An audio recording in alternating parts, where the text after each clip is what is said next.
combatendo o medo dos homens. Combatendo o medo dos homens. Não é o mesmo tema da semana passada, que foi combatendo o medo no seu sentido mais geral. Hoje a gente vai trabalhar a questão do enfrentamento que nós devemos ter ao medo, mas o medo mais específico, o medo mais detalhado, o medo que muitas vezes a gente nutre em relação às pessoas, em relação ao nosso próximo. Livro de Provérbios, capítulo 29, Provérbios, capítulo 29, e leremos apenas o versículo de número 25. Provérbios 29, 25. Como é apenas um verso e a gente dispõe da mesma versão, vamos fazer essa leitura conjunta, só assim todos participamos já no início e aí a gente vai seguindo aqui no estudo da nossa lição. Provérbios 29, versículo de número 25. Provérbios 29, versículo de número 25. Assentados mesmos como os irmãos, as irmãs estão. Vamos lá, Provérbios 29, 25, todos juntos, a uma só voz, leiamos. Quem teme ao homem arma ciladas, mas o que confia no Senhor está seguro. Mais uma vez. Quem teme ao homem arma ciladas, mas o que confia no Senhor está seguro. Muito bem. Deus nos abençoe e que Ele aplique em nossos corações a sua santa e bendita palavra. Amém. Meus irmãos, minhas irmãs, nessa palavra introdutória, nós podemos dizer que o temor ou o medo dos homens é um problema muito mais comum, é um problema muito mais normal do que nós pensamos, do que nós imaginamos. Guardem essa afirmação inicial. O temor do homem ou o medo dos homens é um problema muito mais normal, muito mais comum do que nós pensamos, do que nós imaginamos. É algo que já enfrentamos, é algo que estamos enfrentando, é algo que nós com toda certeza ainda enfrentaremos. Então, não só é algo do passado, mas é algo do presente e com toda certeza, será algo do futuro. Você já enfrentou, ou você enfrenta, ou você enfrentará num dado momento da sua vida o medo e o temor relacionado aos homens. Essa questão do temor aos homens, irmãos e irmãs, é um pecado tão real, é um pecado tão traiçoeiro, é um pecado tão profundo que trazem consequências destrutivas, mas muito destrutivas mesmo em relação às nossas vidas. Por quê? Quando nós tememos mais os homens do que a Deus, nós estamos contrariando e desobedecendo a sua palavra, as Escrituras Sagradas. Mas aí talvez você pense, talvez você esteja considerando consigo mesmo, mas será que eu tenho esse problema mesmo? Será que eu já tive esse problema mesmo, o medo e o temor dos homens? Eu queria que nós fizéssemos uma rápida avaliação. E aqui eu vou fazer algumas perguntas e você vai analisar a sua vida e você vai responder a você mesmo para que você possa identificar ou não se você está tendo ou se você já teve em algum momento da sua vida medo ou temor dos homens. São 5 perguntinhas bem básicas, 5 perguntinhas bem rápidas que eu queria aqui fazer e que você possa analisar em relação à sua vida. A primeira pergunta é a seguinte: a opinião das outras pessoas é capaz de controlar você? A opinião das outras pessoas é capaz de controlar você? Responda para você mesmo. Segunda pergunta: o desejo pelo elogio dos homens é algo que você busca? O desejo pelo elogio dos homens é algo que você busca prioritariamente em relação à sua vida? Terceira pergunta: você se sente controlado pelo pensamento e o comportamento das pessoas? Você se sente controlado pelo pensamento e comportamento das pessoas, conduzindo inclusive o seu pensamento e o seu comportamento? Quarta pergunta: você vive querendo agradar a todo mundo com os seus esforços? Você vive querendo agradar a todo mundo com os seus esforços? E por fim, a quinta e última pergunta: você já se sentiu envergonhado de dizer que crê em Deus? Você já se sentiu envergonhado por dizer que crê e crê em Deus? Então, 5 perguntas rápidas, básicas, para a gente poder fazer uma autoanálise e aí poder chegar a essa conclusão, se estamos tendo, ou se nós já estivemos, ou se nós já tivemos medo em relação às pessoas, medo em relação aos homens. É interessante, meus irmãos, é interessante, minhas irmãs, que o medo dos homens, ele é revelado através de algumas características que são bem marcantes e que nós as demonstramos em relação à nossa vida. Por exemplo, quando nós vivemos a nossa vida aqui neste mundo, quando nós vivemos a nossa vida aqui nessa terra, desejando, almejando, buscando a aceitação das pessoas, isso é um indício que nós temos medo dos homens. Mas não só isso, quando nós temos medo, receio de ser rejeitado pelas pessoas, é também uma segunda característica desse mal. Mas não só isso, quando nós sofremos pressão dos nossos pares, ou seja, das pessoas, também é uma terceira característica que nós temos medo dos homens. Quando nós sentimos sentimento de inadequação em relação às nossas vidas, quando nós sentimos a necessidade de autorrealização, quando nós sentimos a necessidade de sermos amados pelas pessoas, também são traços, também são características de que você enfrenta esse pecado, de que você enfrenta esse problema na sua vida, ou seja, medo dos homens. Então, a gente não pode negar que o medo, o temor do homem está por toda parte. E de certa forma, ele atinge assim a nossa vida, atinge em si a nossa existência aqui nesse mundo. E se nós considerarmos bem, irmãos e irmãs, o medo do homem, ele vem destruindo muitas pessoas. E, infelizmente, o medo do homem acaba também destruindo muitos crentes, muitos servos de Deus, muitas servas do Senhor. Então, pensando nisso, o que é que nós vemos? A necessidade que nós temos de enfrentar esse inimigo, de enfrentar esse adversário, para que assim a gente não venha sucumbir em relação a ele, ou seja, o medo dos homens. Então, é por isso que o título do nosso estudo na manhã de hoje é justamente esse: combatendo o medo dos homens, combatendo o temor dos homens. E basicamente a gente vai dividir a nossa lição em 3 pontos, em 3 divisões. Em primeiro lugar, eu queria que nós conceituássemos o que é, de fato, medo dos homens. Em segundo lugar, eu queria que nós considerássemos alguns aspectos que estão relacionados ao medo dos homens. E, em terceiro lugar, que nós víssemos armas que nós temos para que a gente venha combater esse sentimento, para que a gente venha combater esse receio no nosso coração. Então, com a graça de Deus, a gente vai trabalhar aqui esses 3 pontos. Em primeiro lugar, conceito do que seja medo do homem. Em segundo lugar, 2 aspectos do medo dos homens. E, em terceiro lugar, combatendo o medo dos homens. Então, vamos lá. Vamos começar a trabalhar. Vamos começar a destrinchar esse tema na manhã de hoje. Primeiramente, conceito de temor do homem. Primeiramente, conceito de temor do homem. O que é, meus irmãos? O que é, minhas irmãs, esse sentimento do temor do homem? Se a gente fosse dar uma resposta mais ligada ao campo da psicologia, a gente podia dizer que o temor do homem significa o complexo de inferioridade que muitas vezes a gente tem ao longo da nossa vida. E mais, dentro de uma visão psicológica, o temor do homem significa baixo autoestima. E mais, pegando essa visão psicológica, o temor do homem significa você ter um sentimento de codependência das pessoas, de necessidade em relação ao próximo. Mas aí fica a pergunta: na prática, o que é esse sentimento? Na prática, o que é esse receio que muitas vezes nós temos ao longo da nossa vida aqui na Terra?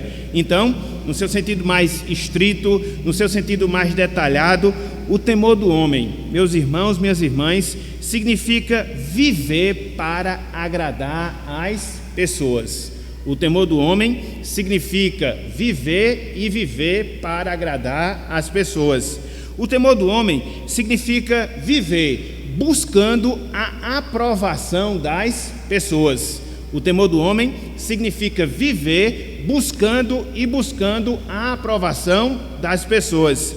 E mais, o temor do homem significa querer que as pessoas sempre estejam felizes em relação a gente.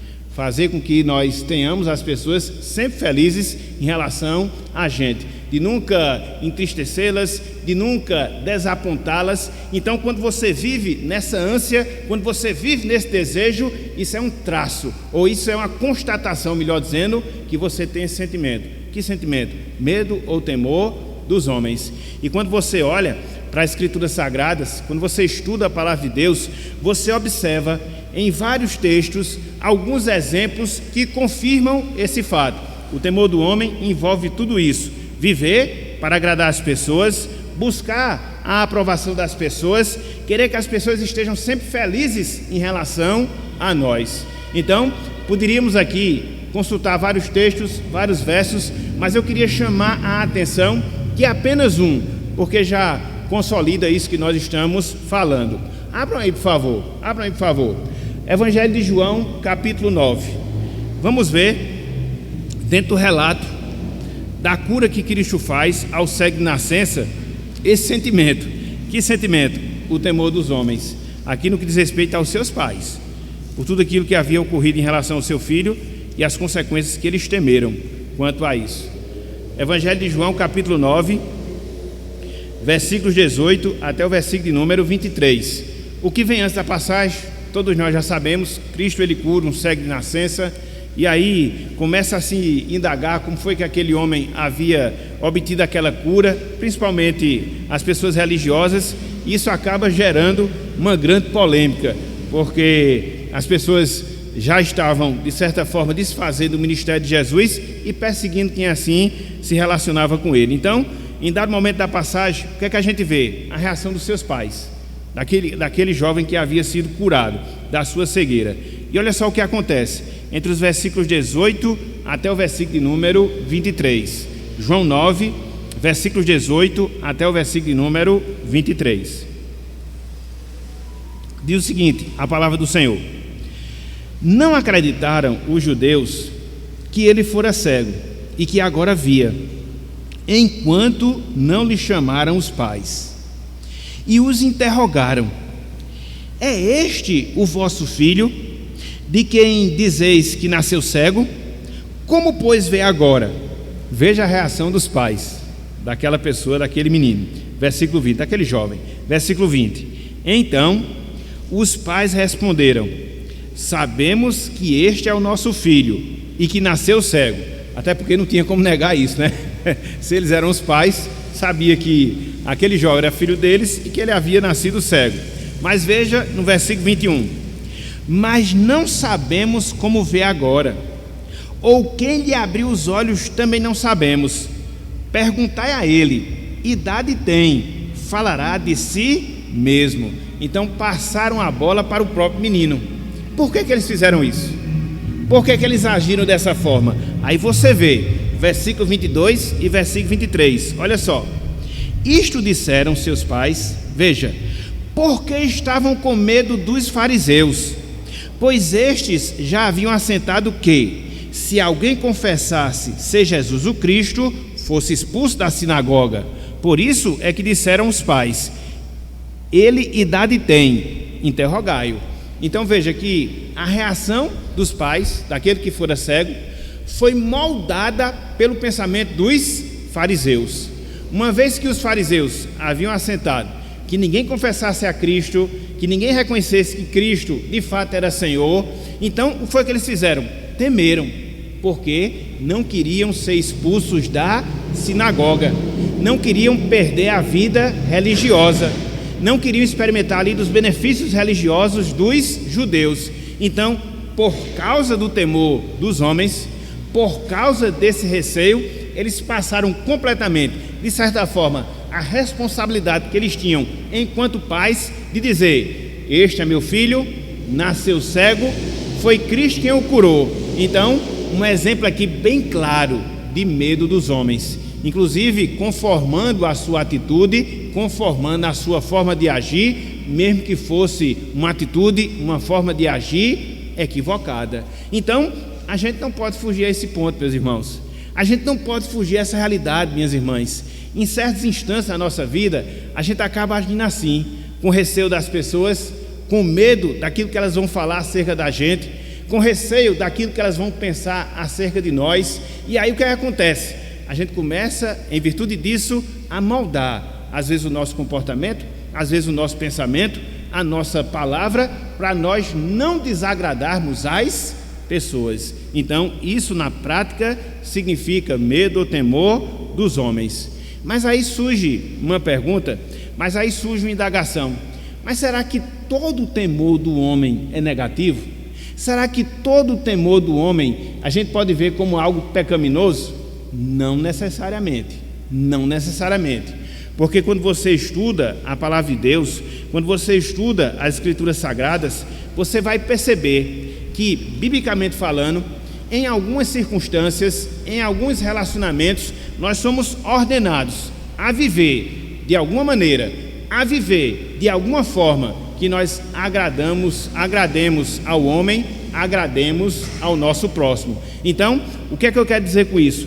Que nem todo temor do homem é negativo, nem todo, porque há alguns aspectos onde nós somos, conforme eu falei, orientados, instruídos, ordenados pela palavra do Senhor, que nós devemos, de certa forma, viver para agradar as pessoas. Por exemplo, de acordo com o que a gente vê no livro de Provérbios, os filhos, ou seja, nós, enquanto filhos, nós somos ordenados a viver de maneira que agrademos os nossos pais.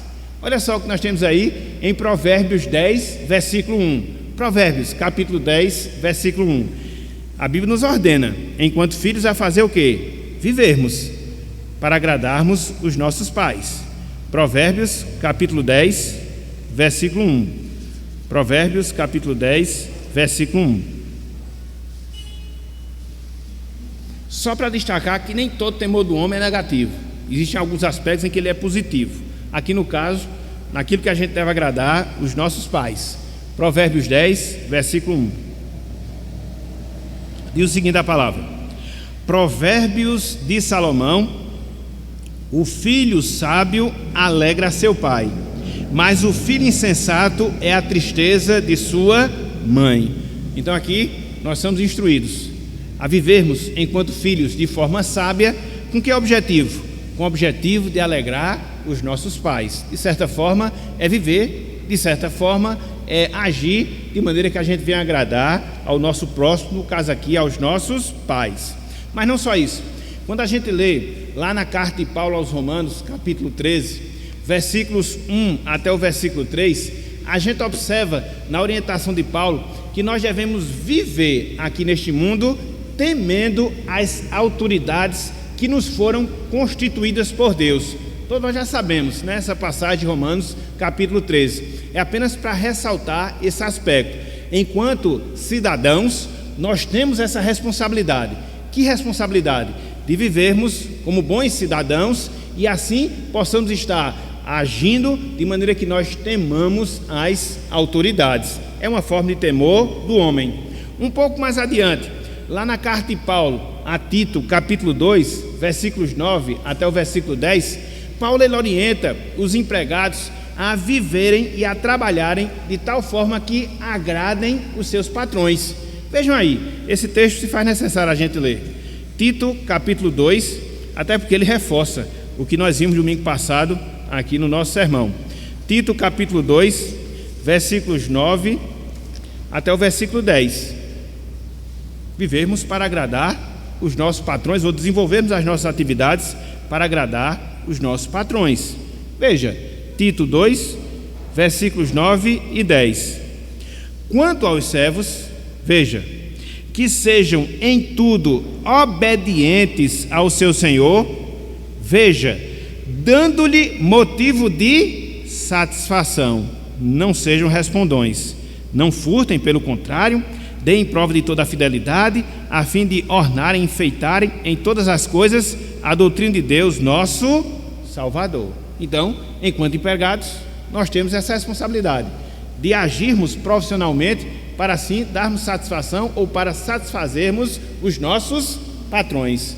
Por fim, quando você olha a estrutura do casamento, você observa isso.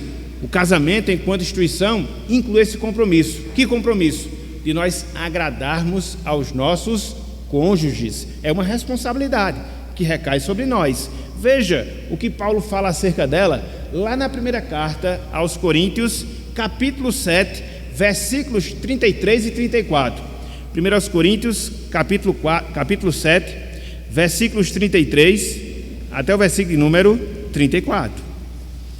Uma vez que nós nos casamos, uma vez que nós constituímos famílias, nós temos a responsabilidade de viver para agradarmos aos nossos cônjuges. É uma responsabilidade que recai sobre nós.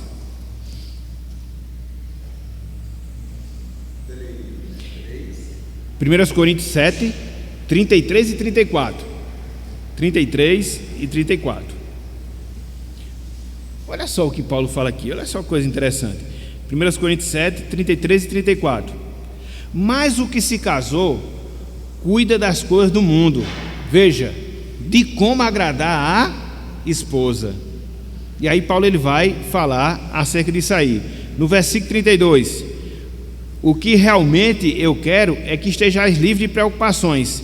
Quem não é casado, cuida das coisas do Senhor, de como agradar o Senhor. Verso 33, mas o que se casou, cuida das coisas do mundo, de como agradar a esposa. Então, você vê que existe, em certo sentido, a nossa obrigação de temer ou de satisfazer as pessoas, satisfazer as suas expectativas. Aí você pergunta, mas como é que a gente consegue diferenciar o temor do homem no sentido positivo do sentido negativo? Simples, meus irmãos, simples, minhas irmãs. Quando nós temos na nossa vida, preste atenção nisso, quando nós temos em nossas vidas o foco, quando nós temos em nossas vidas a satisfação de agradar e de ser reconhecido pelas pessoas, aí é que a gente vê que o sentimento ele se transformou num sentimento negativo, num sentimento pecaminoso. Quando você tem esse objetivo, quando você tem essa finalidade de agradar as pessoas, de ser reconhecido pelas pessoas, de fazer todo o possível para alcançar esse objetivo, aí sim, o temor do homem assumiu uma conotação pecaminosa em sua vida. E é desse sentimento que nós estamos falando. É desse sentimento que nós devemos nos afastar. O nosso foco, o nosso objetivo não é viver procurando o aplauso das pessoas. O nosso foco, o nosso objetivo não é viver procurando o reconhecimento das pessoas. O nosso foco, o nosso objetivo não é viver para agradar as pessoas, para que assim as pessoas tenham uma boa visão de nós, porque nós precisamos ter essa boa imagem perante as pessoas. Não, se assim for, o temor do homem é um sentimento negativo, pecaminoso e proibido na palavra de Deus, nas Escrituras Sagradas. Veja o depoimento que Paulo dá acerca disso, quando ele escreve a sua carta aos Gálatas. Abram aí, por favor, carta aos Gálatas, capítulo 1, versículo 10. Carta aos Gálatas, capítulo 1, versículo 10. Veja como se comportava o apóstolo Paulo. É interessante porque dentro desse contexto, Paulo, ele estava sendo desmerecido, ou o seu ministério estava sendo posto em dúvida. E aí ele é muito claro em mostrar que o evangelho que ele pregava não era um evangelho novo, mas um evangelho que ele próprio, Paulo, havia recebido do Senhor, e que o seu ministério, ele não estava focado em agradar as pessoas, não. Olha só o que ele diz, Gálatas capítulo 1, versículo 10. Olha só o que ele diz aí, ó.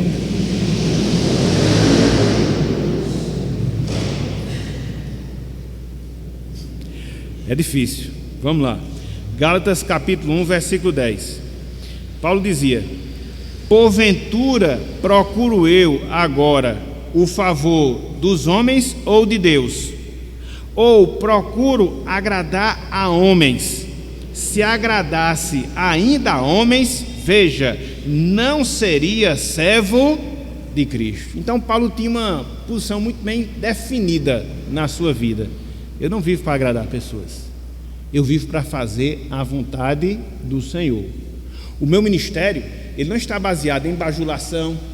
O meu ministério, ele não está baseado em alteração do conteúdo do ensino, para que ele venha a ser mais agradável, mais palatável para as pessoas, para que eu possa ter uma penetração maior, para que eu possa fazer um número maior de discípulos. Não, não, não. Eu sou servo de Cristo, vivo para obedecer a Cristo, vivo sim para agradar o meu Senhor e não agradar a homens. Então, meus irmãos, minhas irmãs, esta é a perspectiva, este é o entendimento, esta é a visão, a compreensão que nós devemos ter em relação à nossa vida. Às vezes a gente se preocupa demais com o que as pessoas elas falam acerca de nós, posições que nós assumimos, pensamentos que nós temos, comportamentos que nós evidenciamos, e a gente sempre vive aí dentro dessa jaula, vamos assim dizer, emocional. Por quê? O que é que as pessoas vão dizer? Por quê? O que é que as pessoas vão falar? Eu sei, repito que enquanto cristão nós devemos ter receio em relação a isso aí, porque nós devemos dar testemunho da verdade. Mas uma vez que nós nos comportamos como cristãos, uma vez que nós procuramos fazer a vontade do Senhor, uma vez que nós somos fiéis a Cristo, descansemos. Nem sempre a gente vai ter a aprovação de todas as pessoas, nem sempre a gente vai ter o apoio da maioria, nem sempre. Mas o que nós devemos ter é a convicção, é a ciência de que nós estamos sendo fiéis a Deus, que nós estamos sendo fiéis a Cristo. Eu não sei se foi Nelson Rodrigues, ele dizia uma frase, eu acho que foi ele que falou, me veio à mente agora. Ele dizia que toda a unanimidade é burra. Então a gente nunca vai ter o apoio da maioria ou de todas as pessoas. Não, em alguns momentos a gente vai de encontro, em alguns momentos a gente vai ser a diferença. E é assim em tudo aquilo que a gente é e faz em nossas vidas, ok? Então, em primeiro lugar, conceito de medo do homem, conceito do temor do homem. Viver no afã, viver no desejo, viver no objetivo de agradar, de ser reconhecido pelas pessoas. Não, não, não. E aí quando a gente avança dentro desse tema, quando a gente avança dentro desse assunto, a gente observa que o temor do homem, e aqui é que é interessante a gente considerar isso também, ele envolve alguns aspectos. Esse sentimento que muitas vezes a gente tem, esse receio que muitas vezes a gente demonstra em relação às pessoas, muitas vezes a gente consegue observar dois aspectos que envolvem esse sentimento. E eu queria que mais uma vez você voltasse à sua Bíblia, lá no livro de Provérbios, capítulo 29, que foi o texto que a gente leu no início e que será o texto que a gente vai ler na apresentação das nossas classes.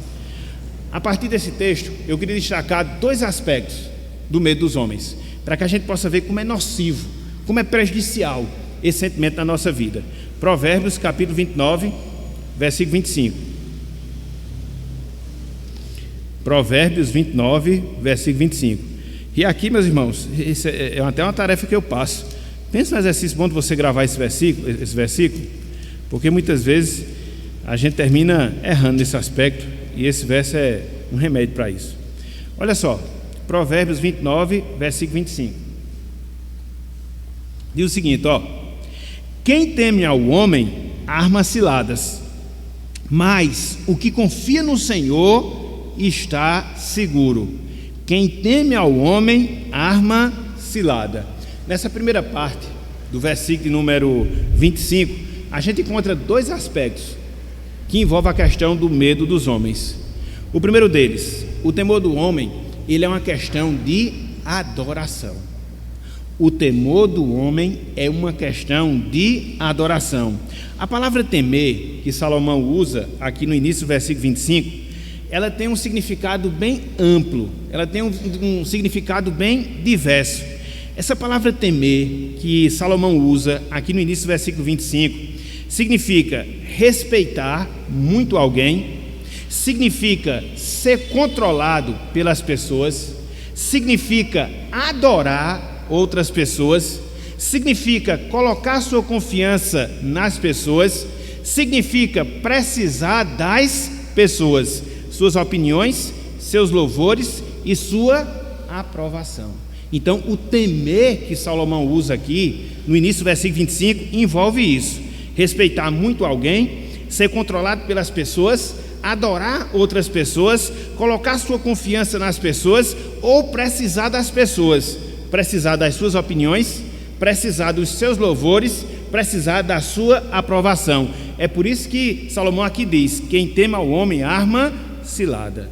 Então, quando a gente tem, meus irmãos, minhas irmãs, esse sentimento, quando a gente nutre esse sentimento em relação às pessoas, esse temor que Salomão fala aqui, nós estamos substituindo o lugar que é devido a Deus, o lugar que é devido ao Senhor, porque Deus é sim a pessoa que nós devemos respeitar, Deus é sim a pessoa que deve nos controlar, Deus é sim a pessoa que deve ser adorada em nossas vidas, Deus é sim a pessoa em que nós devemos colocar a nossa confiança, Deus é sim a pessoa que nós precisamos que nós carecemos, e não ser humano, e não próximo, porque quando assim nós agimos, quando assim nós nos comportamos, quando nós evidenciamos esse sentimento, isso na prática, irmãos e irmãs, é andar no pecado da idolatria. Colocar o lugar que é devido a Deus e pôr nele o quê? O ser humano. O que é que ele vai pensar? O que é que ele vai falar? Como é que ele vai se comportar em relação a mim? E você vive esse receio, esse temor. Então, no fundo, quando você teme a homens, você está cometendo o pecado da idolatria. Quando você vive para ser reconhecido pelas pessoas, quando você procura desesperadamente o louvor das pessoas, quando você procura ser agradável às pessoas para que você venha ser sem benquisto em relação a elas, na verdade, isso se transformou numa questão de adoração, idolatria, porque o lugar que pertence a Deus foi ocupado e está sendo ocupado por uma outra pessoa. Daí a questão da pecaminosidade, daí a questão do sentimento danoso que o temor do homem representa em relação às nossas vidas. Mas não só isso. O segundo aspecto, meus irmãos, minhas irmãs, do temor do homem, além dele ser uma questão de idolatria, além dele ser uma questão de adoração, o temor do homem, ele nos controla de maneira inadequada. O temor dos homens, ele nos controla de maneira inadequada. Veja o que diz ainda a primeira parte do versículo 25. Olha só: quem teme ao homem, veja, arma ciladas. Quem teme ao homem, arma cilada. Ou seja, a pessoa que cultiva o ídolo do temor do homem acaba armando cilada, literalmente aqui, preparando isca para poder ser capturado. A ideia da expressão armar cilada significa isso: lançar ou preparar uma isca. E aqui a ideia é que você é seduzido, que você é atraído, que você é enganado e por fim você é destruído. Infelizmente acontece isso. O temor do homem vai acabar lhe controlando de maneira inadequada, vai lhe fazer escravo, vai lhe fazer sujeito e por fim vai destruir a sua vida. E por que isso acontece? Por uma razão muito simples. Quando nós tememos alguma coisa, quando nós tememos alguma pessoa, nós estamos conferindo poder àquela coisa ou àquela pessoa. E é por isso que o medo do homem acaba nos controlando de maneira inadequada. Por quê? Porque faz com que nós hajamos cegamente, sem a devida razão, sem o devido bom senso. E aí a gente começa a se comportar de maneira indevida em nossas vidas. E aqui eu coloquei algumas armadilhas que muitas vezes nós caímos, pelo fato de nós temermos o homem, temermos as pessoas dentro disso que nós estamos desenvolvendo. Por exemplo, quando você teme ao homem, quando você teme as pessoas, você não confronta através da verdade os seus erros e os seus pecados. Como isso não acontece, meus irmãos? Às vezes você vê uma pessoa que está andando no caminho errado, às vezes você vê uma pessoa que está se comportando errado, e você se acovarda de chegar para ela e dizer: fulano, tu está errado. Por quê? Você não quer perder a amizade dela? você não quer perder o convívio dela, você não quer ser censurado por ela. Veja como você vai cair em armadilha quando isso vai acontecendo. Então você deixa de ser coerente, Então muitas vezes o medo do homem faz justamente isso em nós, nos arma a armadilha. Em que sentido? A gente vê a pessoa no caminho errado, a gente vê ela fazendo as coisas erradas, mas nós nos acovardamos e não queremos confrontá-la com a verdade da palavra e em amor. Mas não só isso, o medo dos homens, ele acaba armando armadilhas para nós, porque muitas vezes isso até nos inibe de falar de Jesus para as pessoas. Quanto isso não acontece na nossa vida, meus irmãos? Às vezes no nosso ciclo de amizade, às vezes no ambiente de trabalho, às vezes na escola. Você é um cristão, você é um crente, você vê as pessoas andando no caminho do pecado, carecendo da salvação, mas aí você fica dizendo: eu vou me expor a minha religião, expor a minha relação com Cristo. O que será que eles vão dizer de mim? Na universidade, por exemplo, que eu sou um quadrado, que eu sou um radical, que eu sou um medieval. E aí você fica, você é o crente 007, entendeu? Ninguém sabe quem eu sou. Então isso muitas vezes é a armadilha. De quê? De você não falar de Jesus para as pessoas. Mas não só isso, o viver no temor do homem muitas vezes nos prende. Por quê? Porque a gente vive com máscaras. A gente é uma coisa, quando na verdade por dentro nós somos outras pessoas. É interessante que isso às vezes acontece, principalmente no mundo feminino, né? Muitas vezes você revê amigas suas de tempo, de anos, e a pessoa às vezes não está tão boa da sua fisionomia, a sua estética também não está tão legal. Aí você diz: fulano de tal, você está tão linda. Na verdade você sabe que não está. É uma máscara que você pôs ali só para cair bem na ficha. E às vezes a gente termina fazendo isso. Homem não, né? Homem é mais sincero nesse sentido, né? Mulher não, fica cheio de dedo, como a gente fala na linguagem popular, porque não quer desagradar. Não precisa mentir, não precisa ofender, entendeu? Então a gente acaba agindo assim com medo das pessoas.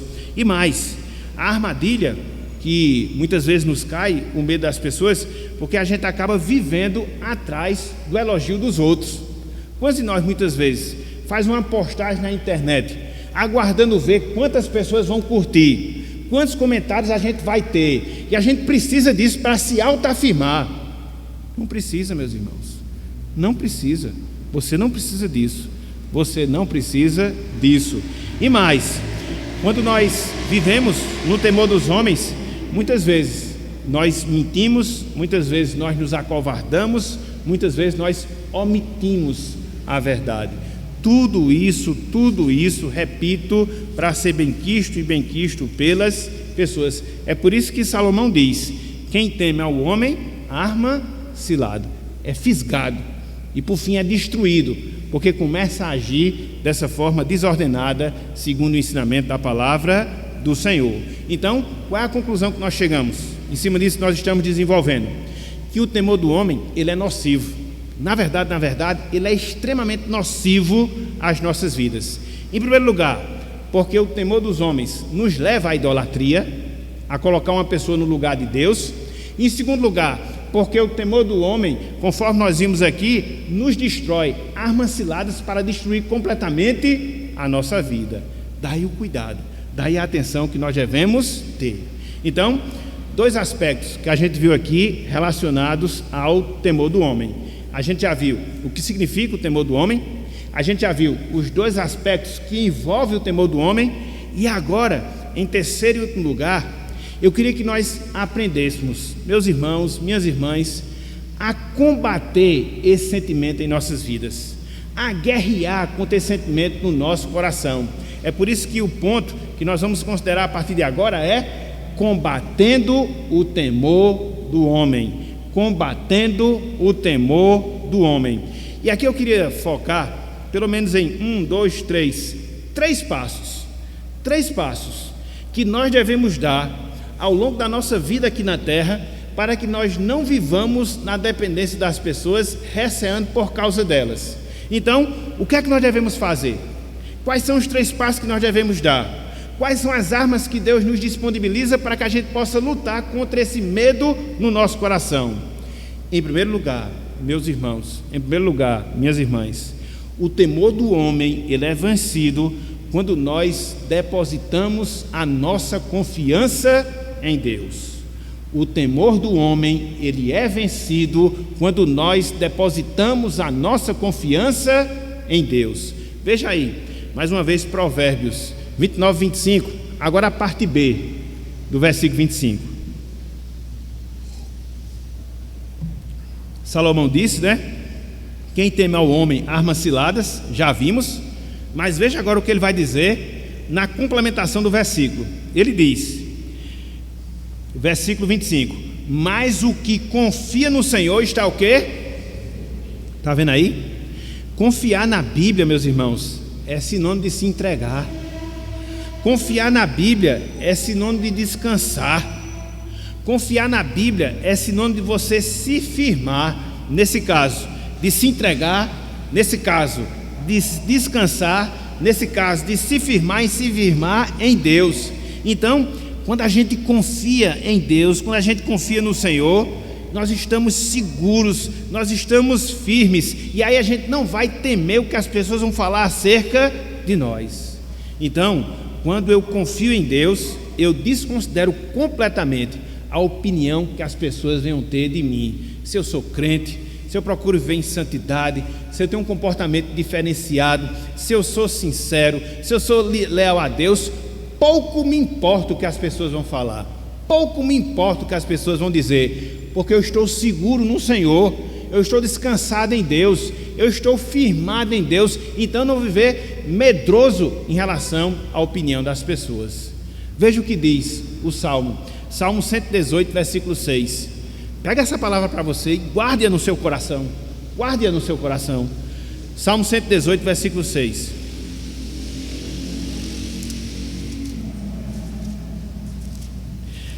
Só trazendo para o campo eclesiástico, campo espiritual, campo doutrinário. Nós somos congregacionais conservadores. Devemos nos orgulhar disso, porque estamos procurando seguir nas tradições que nos foram repassadas. A nossa doutrina pode ser um pouco diferente das outras. O nosso sistema de culto é um pouco diferente dos outros. E por que eu vou me envergonhar disso? Se eu tenho base bíblica para poder crer e fazer dessa forma. Então a gente não pode ter receio do que as pessoas vão falar, dizer. A gente tem que ter convicção naquilo que a gente crê e procurar ter essas convicções muito sólidas, muito cristalinas, muito bem firmadas em nossas vidas. Veja o que diz aí, Salmo 118, versículo 6, e se aplica a todas as áreas da minha vida. Veja aí, Salmo 118, versículo 6. Vamos fazer a leitura junto, para a gente poder participar aí e fazer com que essa verdade ela cale profundamente no nosso coração. Então vamos lá, todos juntos, a uma só voz. Salmo 118, versículo 6, vamos lá. O Senhor está comigo, não temerei. Quem me poderá fazer o homem? Pronto, meus irmãos. Quero lá saber, entendeu? As pessoas vão me criticar porque eu sou cristão. As pessoas vão me perseguir porque eu sou cristão. Persiga, entendeu? Se eu vou ser minoria dentro da sociedade, quero nem saber. Como dizia pastor Armando, eu e Deus somos maioria. Eu e Deus somos maioria. Isso nos liberta, sabe, meus irmãos? Para que você seja quem de fato você é. Sem máscaras. Eu sou assim. Goste de mim assim ou não, entendeu? Então a gente tem que ter essa sinceridade, essa lealdade, essa transparência na nossa vida. Como dizia meu pai, a gente tem que ser positivo. E falava a palavra positivo nesse sentido. Você ser o que você é e não viver com máscaras. Então veja, em primeiro lugar, o temor do homem ele é vencido quando depositamos a nossa confiança em Deus. Em segundo lugar, meus irmãos, minhas irmãs, o temor do homem ele é vencido quando nós conhecemos a Deus. O temor do homem ele é vencido quando nós conhecemos a Deus. Veja aí o que nos diz o Salmo de número 9. Salmo de número 9. Estou já acabando, viu? Salmo de número 9.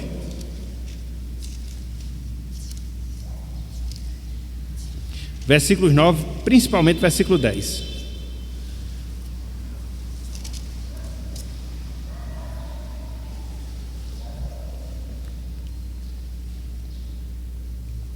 Olha só o que nos diz aqui o salmista Davi.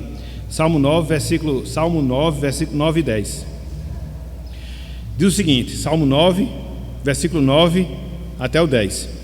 O Senhor é também alto refúgio para o oprimido, refúgio nas horas de tribulação. Veja, verso 10. Em ti, pois, confiam, veja, os que conhecem o teu nome, porque tu, Senhor, não desamparas os que te buscam. Quanto mais você conhece a Deus, mais você confia em Deus. E quanto mais você confia em Deus, mais você vence o temor do homem no seu coração. Então, é o conhecimento de Deus, irmãos e irmãs, que produz fé na nossa vida. É o conhecimento de Deus que produz convicção no nosso coração. Porque quando a gente começa a considerar na grandeza, quando a gente começa a considerar na perfeição, quando a gente começa a considerar na santidade de Deus em todos os seus atributos, sua bondade, sua justiça e assim sucessivamente, aí você vai olhar, vai fazer a comparação e vai chegar à seguinte conclusão: o que esse mortal vai fazer contra mim? Se eu tenho esse Deus que é assim, por que eu vou temer a opinião dessa pessoa, se Deus me fala isso acerca da minha vida? E aí você vai fazer essas comparações, e no que você faz essa comparação, você vai descartar aquilo que as pessoas estão falando, pensando, ou como elas lhe veem, porque você vai dar importância a como Deus lhe vê e a quem Ele é, porque isso é muito mais importante do que as pessoas. Ok? Então, veja, o temor do homem, ele é vencido quando nós conhecemos a Deus. O temor do homem é vencido quando nós depositamos nossa confiança em Deus. O temor do homem é vencido quando nós conhecemos a Deus. Em terceiro lugar, o temor do homem é vencido quando nós temos consciência de quem nós somos em Cristo Jesus. O temor do homem, ele é vencido quando nós tomamos consciência de quem nós somos em Cristo Jesus. Via de regra, a base de você temer as pessoas é porque você sabe alguma coisa em relação a elas, humanamente falando. Então, para que você possa perder o medo das pessoas, você tem que saber quem é você, não pela perspectiva, não pela visão que as pessoas têm de você, mas você tem que enxergar qual é a visão que Deus tem de você, porque importa mais a opinião de Deus do que a opinião das pessoas. Aí quando você começa a analisar, irmãos e irmãs, a nossa realidade em Cristo, a nova realidade que nós desfrutamos como consequência da salvação, olha, na primeira lista que eu fiz, eu tinha colocado 15 coisas, mas não vai dar nem para ler as 10 que eu separei. Eu vou só citar algumas coisas que nós somos em Cristo, algumas coisas que nós somos dentro da nossa nova realidade espiritual, razão pela qual eu estou pouco me lixando do que as pessoas vão falar em relação a mim. Então veja, o que é que nós somos hoje, meus irmãos? O que é que nós somos hoje, minhas irmãs, em Cristo? Haja visto essa nova realidade espiritual que nós experimentamos. Em primeiro lugar, nós somos perdoados por Deus e livres da condenação. Nós somos perdoados por Deus e livres da condenação. Você vai ver isso lá em Romanos, capítulo 5, versículo 1. Você vai ver isso lá em Romanos, capítulo 8, versículo 1. Ou seja, fomos perdoados por Deus e agora nós estamos livres da condenação. Romanos 5:1, Romanos 8:1. Em segundo lugar, hoje nós somos herdeiros de Deus e mais que vencedores. Hoje nós somos herdeiros de Deus e mais que vencedores. Romanos capítulo 8, versículo 17. Romanos capítulo 8, versículo 37. Tanto o verso 17 como também o versículo 37 do capítulo 8 mostram isso. Hoje eu sou um herdeiro de Deus e hoje, por causa de Cristo, eu sou mais que vencedor. 3. Hoje eu sou santuário do Deus vivente. Hoje eu sou a casa de Deus em que Ele habita através do seu Santo Espírito. Paulo fala isso lá em 1 Coríntios capítulo 6, versículo 19 até o versículo número 20. Nós somos santuários de Deus. Em quarto lugar, hoje nós somos embaixadores, representantes de Cristo nesse mundo mau e pecaminoso. Paulo fala isso em 2 Coríntios capítulo 5, versículo 20. Hoje, em quinto lugar, nós somos escolhidos de Deus. Efésios capítulo 1, versículo 4. Hoje nós somos cidadãos celestial, que nós estamos nos encaminhando para a nossa morada celestial. Filipenses capítulo 3, versículo 20. Hoje nós somos propriedade de Deus e purificados pelo sangue de Jesus Cristo. Então eu não mais me pertenço, mas eu pertenço ao meu Senhor, que me purificou, que me lavou, que me perdoou de todos os meus pecados. Tito 2, versículo 14. Hoje eu sou um filho de Deus, não só um filho por adoção, mas hoje eu sou um filho de Deus por regeneração, porque Ele me transformou para que eu me conformasse à sua imagem. 1 João capítulo 3, versículo 1. Hoje eu sou um nascido de Deus. 1 João capítulo 3, versículo 1 também. E por fim, hoje eu sou amado e chamado por Deus. Judas capítulo 1. Vamos ler isso, pelo menos esse texto, porque são muitos, não ia dar tempo da gente ler todos. Aqui eu só fiz citar para vocês pegarem. Judas 1:1. Na verdade, Judas 1, né? Porque não tem capítulo. Aí você fica se preocupando com o que as pessoas falam de você, se você tem a boca grande, se você tem um zóio grande, se você às vezes tropeça em algumas palavras. Homem, não se preocupe com isso não. A gente é tão cheio de fri, de mimimi, entendeu? Que conversa. Veja quem você é em Cristo. Quem quiser lhe aceita do jeito que você é. Se não aceitar, problema dela. Não sabe elas o que estão perdendo. Eu sempre falo isso para as minhas lá em casa, entendeu? Que às vezes fica reclamando, mas fulano. Digo, homem, quem perde é a pessoa que não quer nada com você, entendeu? E tchau, o negócio de estar ficando deprimido por causa disso. Siga a sua vida, faça o que é certo. Acabou, entendeu? Judas, capítulo 1. Olha só o que Judas fala aqui em relação a nós. Ele diz, Judas, servo de Deus, Judas, servo de Jesus Cristo e irmão de Tiago, veja, aos chamados, mas não só chamados, aos amados em Deus Pai e guardados em Jesus Cristo. Na verdade são três coisas, né? Você é chamado, você é guardado e você é amado em Deus. Se Deus lhe ama, por que você precisa do amor das pessoas? Você já tem um amor de quem é mais importante na sua vida, aqui nesta vida e na eternidade. Se quiser o amor das outras pessoas, se desfrutar do amor das pessoas aqui, beleza. Se não tiver, problema delas, entendeu? Então você tem o amor da pessoa mais importante desta vida, ou no caso, Deus. Então, em nossa relação com Deus, nós somos aceitos, meus irmãos, minhas irmãs. Na nossa relação com Deus, nós não corremos o risco de ser rejeitados. Na nossa relação com Deus, nós não corremos o risco de sermos desprezados. Na nossa relação com Deus, nós não corremos o risco de sermos condenados. Que privilégio maior do que esses? A gente não depende de ser percebido por parte das pessoas. A gente não depende de ser aprovado pelas pessoas. A gente não depende de ser admirado pelas pessoas, porque Deus já nos ama. Então a gente não precisa de nada disso, não é prioritário. Se vier, bem, se não vier, graças a Deus, porque nós já somos o que somos em Cristo Jesus.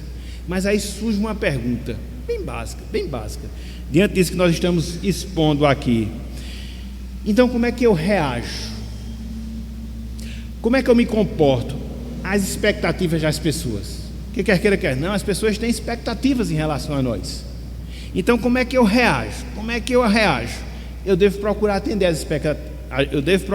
as expectativas o quanto me for possível, o quanto eu puder corresponder, dentro das minhas limitações, dentro das minhas fraquezas. Mas eu devo reconhecer pelo menos quatro coisas. A primeira delas, eu não vou conseguir agradar a todos. Ninguém consegue agradar a todos. Alguém vai ficar decepcionado com você, alguém vai ficar triste com você, alguém vai falar mal de você, porque isso é a realidade da vida, meus irmãos. Não adianta querer a aprovação da totalidade, não adianta. Então, perceba isso, procure corresponder às expectativas das pessoas, mas saiba que você não vai conseguir agradar a todas. Em segundo lugar, você não deve abandonar as suas crenças para agradar os outros. Não abra mão das suas crenças, não abra mão dos seus valores. Se são crenças e valores respaldados, baseados na palavra, não abra mão não, por causa das pessoas. Não, jamais. Terceiro lugar, nosso valor pessoal não está naquilo que as pessoas veem em mim, mas o nosso valor pessoal está naquilo que Deus vê em relação a nós. Então o nosso valor não está baseado na opinião das pessoas. O nosso valor está baseado na opinião que Deus tem de nós. E, em quarto lugar, o meu valor pessoal está naquilo que Cristo fez por mim na cruz do Calvário. Me lavou, me purificou, me perdoou, me salvou e agora me fez um só com o Pai. Então, o meu valor está nessas coisas. O meu valor está nessas coisas. Isso talvez as pessoas nem vejam. Isso as pessoas nem reconheçam. Problema delas. Você deve ter sua consciência limpa na sua relação com Deus. E agora eu quero concluir, meus irmãos, que eu já estourei o tempo, recitando uma poesia dentro desse tema. Eu queria que vocês atentassem para essa poesia. Diz o seguinte: quando exalto outras pessoas como ídolos em meu coração, quando espero que supram minhas necessidades, quando tento satisfazer suas expectativas, quando vivo para seu aplauso, quando fico deprimido por não atingir o alvo, ou orgulhoso porque o alcancei, quando recuso confessar meu pecado, ou tenho medo de compartilhar o evangelho ou falar em público, quando me rendo às pressões de colegas, ou sacrifico minhas convicções sobre o altar da opinião popular, estou expressando o meu temor de homens em meu coração. A única solução é destruir o ídolo do meu coração e substituí-lo pelo Deus verdadeiro que me amou e a si mesmo se entregou por mim. Essa é a verdade. E fechando, a única solução para o temor dos homens é o temor do Senhor. A única solução para o temor dos homens é o temor do Senhor. Então, meus irmãos, minhas irmãs, que Deus nos abençoe, que Ele aplique a sua palavra em nossos corações e que nesta manhã de hoje nós tenhamos obtido uma outra perspectiva em relação a esse assunto e não vivamos de maneira escrava, procurando aceitação, procurando elogio, procurando uma visão positiva das pessoas em relação a nós. Seja consciente daquilo que você é em Cristo Jesus, seja consciente da sua fidelidade a Deus, o resto é consequência se vier. Ok? Então que Deus nos abençoe e que Ele aplique a sua santa palavra em nossos corações. Amém.